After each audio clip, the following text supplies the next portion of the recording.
बहुत बहुत धन्यवाद अध्यक्ष जी। पहली सीढ़ी मंडल की, दूसरी सीढ़ी जिले की, तीसरी सीढ़ी प्रदेश की और चौथी सीढ़ी राष्ट्र की। मुझे इन चारों सीढ़ियों पर चलने का सौभाग्य मिल चुका है, इसलिए मैं सोच सकता हूं कि there are many days ahead.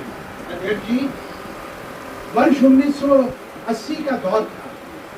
Indira Gandhi पूरे देश के अंदर सत्ता में आई थी।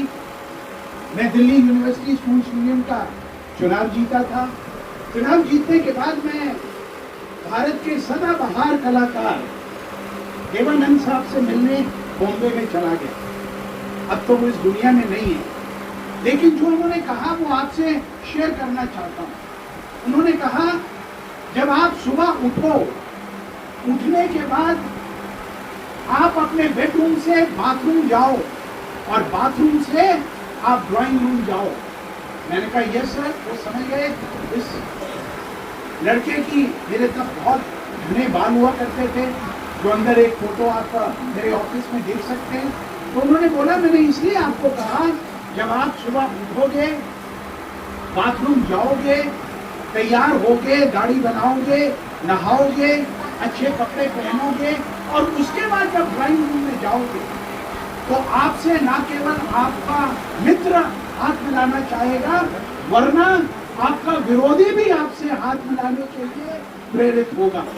मैं चंदन जी, मैं आपको हाजिर नाजिर रखकर, अपनी अध्यक्षा जी को हाजिर नाजिर रखकर ये जरूर बताना चाहता हूँ, 2003 से 8 तक जब मैं विधायक रहा, अगर 8 बजे लोगों ने मुझसे मिलने आना होता था तो 7:45 बजे, अनीता जी तो जानती हैं, आप भी जानती हैं, मैं सुबह नहा धो के, दाढ़ी वाड़ी बनाकर, बढ़िया कपड़े पहनकर, वो देवानंद जी 1980 की बात को ध्यान में रखते हुए मैं लोगों की वेट करता था।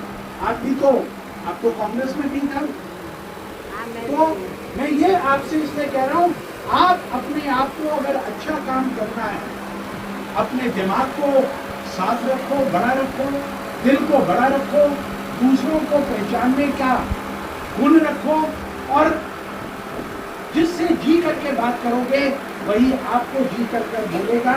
इसलिए मैं उसी कड़ी में मैं अपनी दक्षिण दिल्ली नगर निगम की नवनिर्वाचित वाइस चेयरमैन साहिबा, मेरे मित्र, जिले के पूर्व उपाध्यक्ष रहे सतपाल सिंगल जी की धर्मपत्नी और हमारी नेत्री श्रीमती अनीता सिंगल जी से प्रार्थना करूंगा कि वो हम सबको संबोधित करें।